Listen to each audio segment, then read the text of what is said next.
Okay, welcome back, everybody. We are going to be cutting out some images in Photoshop with transparent backgrounds now, which is something that is needed all the time for different kinds of visual media in print and for online digital distribution. So we are in Photoshop still. We're going to go ahead and go to File and Open.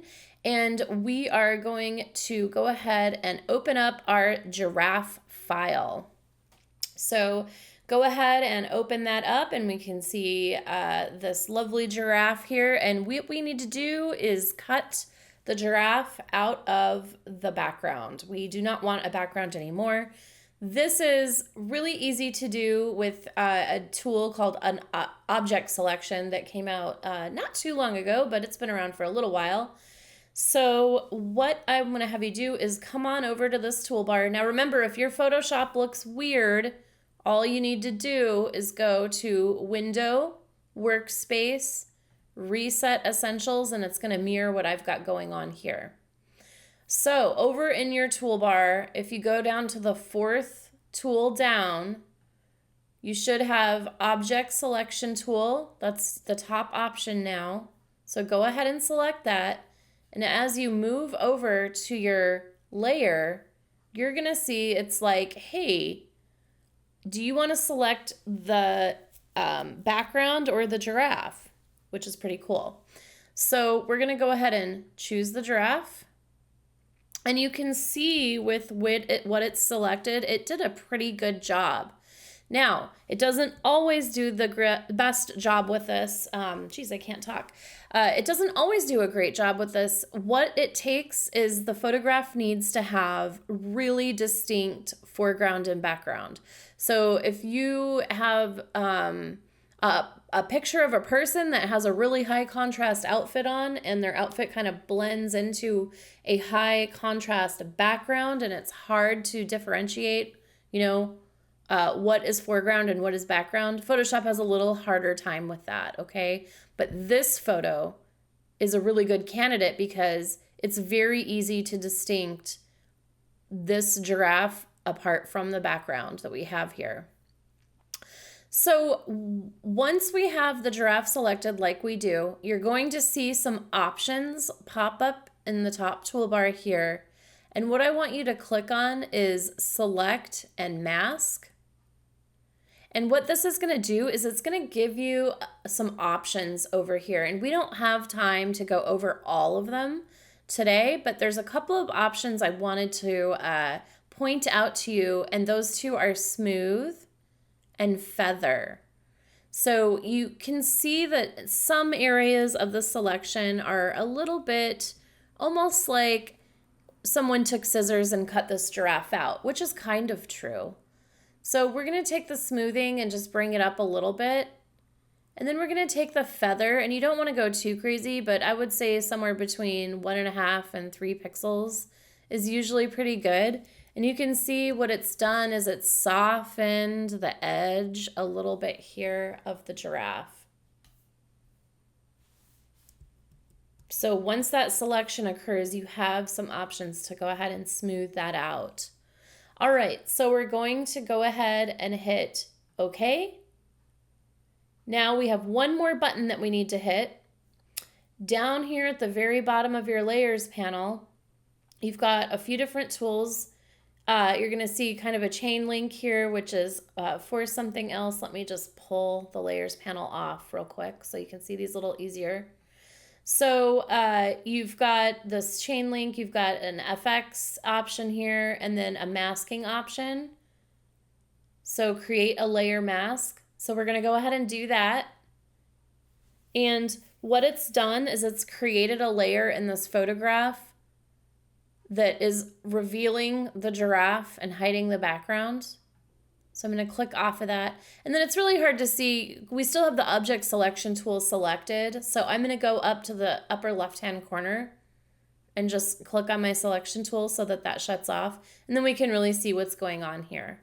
So we have successfully cut out the giraffe from the background. We are going to save this as a special type of image file that carries transparency. And you're going to see why this is so useful when we move over to Illustrator. So we're going to go to File, Save a Copy. This is Giraffe Final. I want to save it in my Final folder here. And this is very important.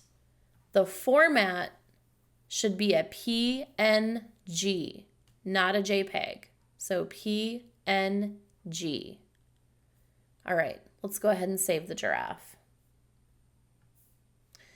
And then you have PNG format options. Just go ahead and click OK to the default. All right, so if you save this as a JPEG file and not a PNG, you're gonna have a white background.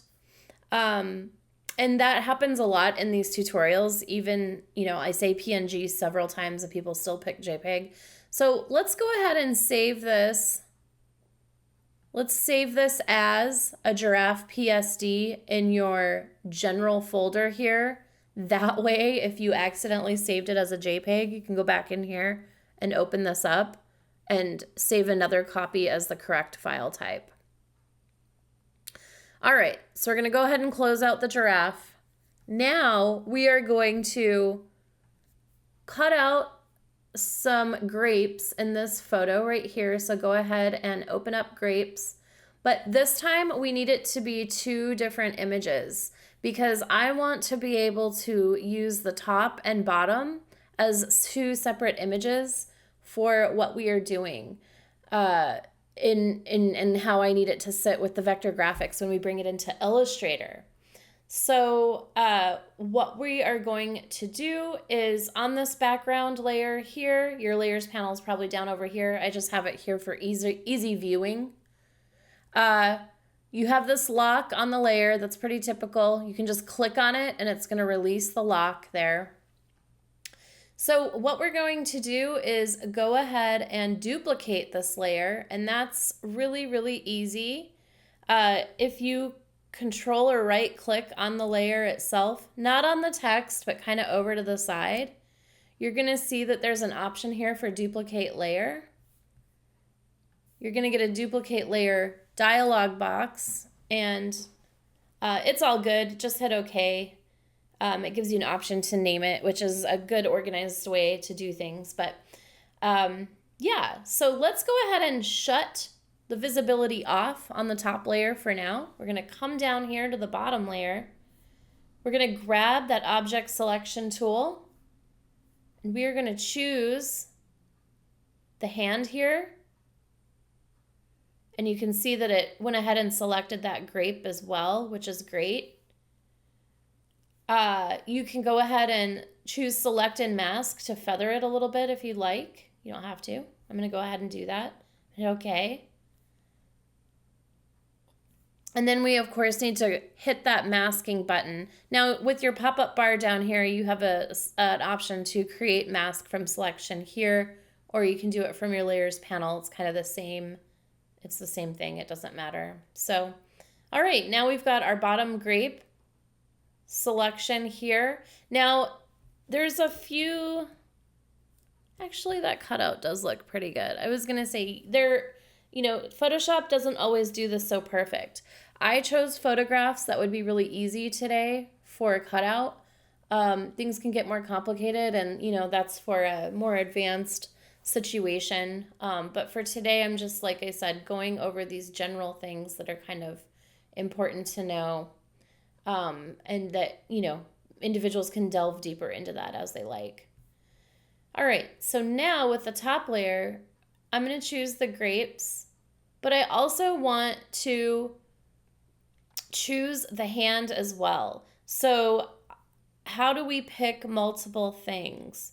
Well, if we hold down the Shift key and we click on this too, it's going to select that as well, the little stem there, and we're going to hover over the hand and hold Shift down, and it's going to select the hand as well. And you can see that it all turns this all into one selection, which is great. So I'm going to back out a little bit here. I'm going to go to my select and mask, and maybe I feather it a few pixels and give it a little smoothing. I'm going to hit OK.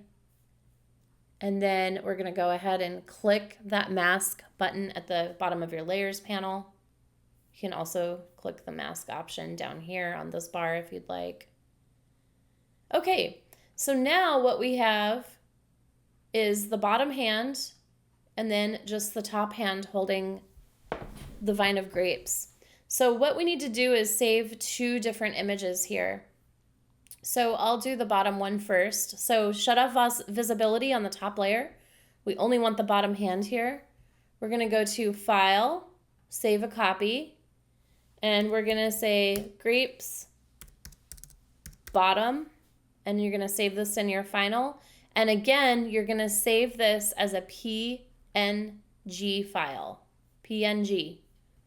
Hit save, hit OK. We're going to switch visibility here. Going to go to File, Save a Copy. This is grapes top. Into our final folder here. And we need to make sure that we have PNG saved as the format. We're going to hit save, going to hit OK. Now, do I want to save this as a Photoshop file? I can go back in and edit later. I would say generally yes. If you're working on a project, you want to have a copy of all the work that you just did. So we're going to do grapes PSD, photo tutorial. You know, we don't want this going in our final folder. And then the format, of course, is Photoshop. So we're going to hit save there. Okay. All right. Perfect. So what we are going to do now is we're going to go ahead. I'm going to end this video here. And in the next video, we are going to go ahead and jump into Illustrator and bring our images into Illustrator and, you know, mix our imagery with some vector graphics to create some really compelling, wonderful imagery for visual communication. Okay, I will see you all soon.